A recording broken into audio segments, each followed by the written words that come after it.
Assalamualaikum warahmatullahi wabarakatuh. Perkenalkan, nama saya Neng Salma Alia Kansa.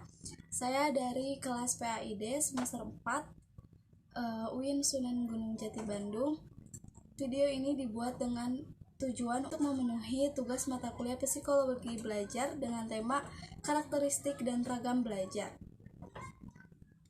Baik, bismillahirrahmanirrahim. Untuk pembahasan pertama adalah karakteristik belajar. Apa sih itu karakteristik belajar?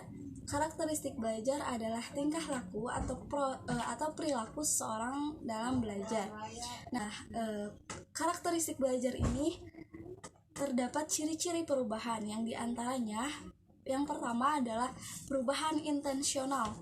Perubahan intensional ditandai dengan pengalaman atau praktek yang dilakukan dengan secara sengaja, jadi tidak dengan secara kebetulan. Kemudian yang kedua, perubahan positif dan juga aktif. Arti positif itu sendiri adalah baik dan bermartabat serta sesuai dengan harapan. Kemudian yang ketiga, perubahan efektif dan fungsional. Perubahan efektif dan fungsional yakni berhasil guna. Artinya gimana? Perubahan tersebut membawa. Yang ketiga adalah perubahan efektif dan fungsional. Artinya, perubahan tersebut membawa makna dan juga manfaat bagi siswa. Kemudian selanjutnya adalah ragam belajar. Ragam belajar merupakan macam-macam atau jenis-jenis dalam belajar.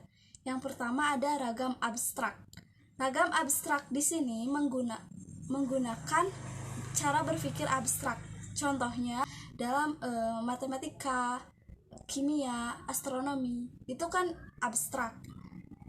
Kemudian yang kedua adalah ragam sosial. Ragam sosial pada umumnya adalah belajar memahami masalah-masalah dan teknik-teknik untuk memecahkan masalah tersebut. Tujuannya adalah untuk menguasai pemahaman dan kecakapan dalam memecahkan masalah. Baik, yang ketiga adalah ragam pemecahan masalah. Ragam pemecahan masalah ini menggunakan metode ilmiah atau berpikir secara sistematis, logis, teratur, dan juga teliti. Tujuannya untuk meningkatkan kemampuan kognitif siswa. Yang keempat adalah ragam belajar rasional. Ragam belajar rasional ini memfokuskan atau menitikberatkan kepada akal atau rasional, berpikir secara logis maupun rasional. Tujuannya untuk memperoleh aneka ragam kecakapan menggunakan prinsip-prinsip dan konsep-konsep pemecahan masalah.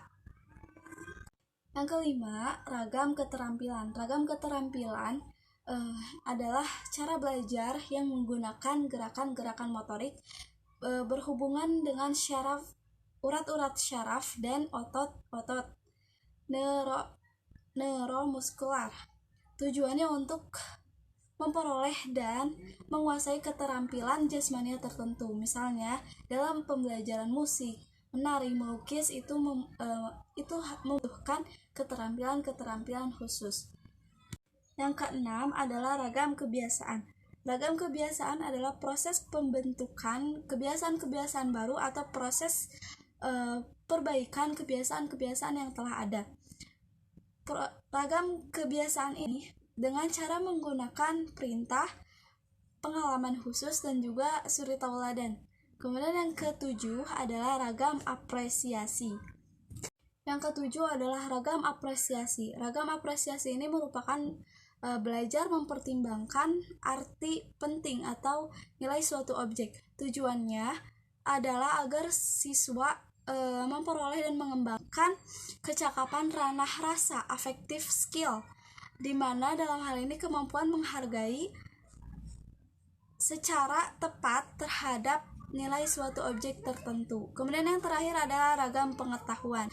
Ragam pengetahuan ialah belajar dengan cara melakukan penyelidikan mendalam terhadap objek pengetahuan tertentu. Mungkin itu saja yang bisa saya sampaikan. Lebih kurangnya saya mohon maaf. Wassalamualaikum warahmatullahi wabarakatuh.